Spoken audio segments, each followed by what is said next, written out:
Hello guys. তো Facebook খুললেই এখন এই অভয়ার মা এই গানটা এত ট্রেন্ডিংয়ে আসছে কি বলবো। আর সত্যি গানটা যা বানিয়েছে মানে শুনলে শরীরের পশম পর্যন্ত দাঁড়িয়ে যাচ্ছে। আর কি বলবো, গানটার মধ্যে কিছু একটা সত্য তো আছেই।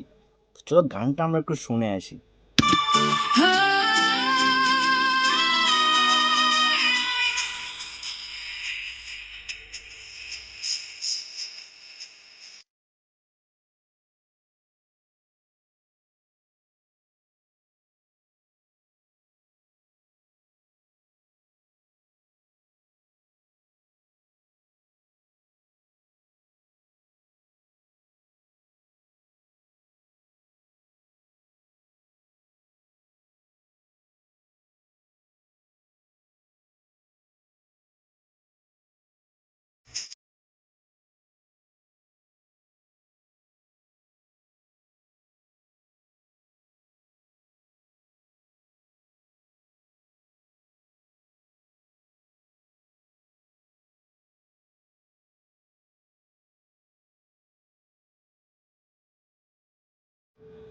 তো গানটা শুনে কেমন লেগেছে জাস্ট কমেন্টে বলো।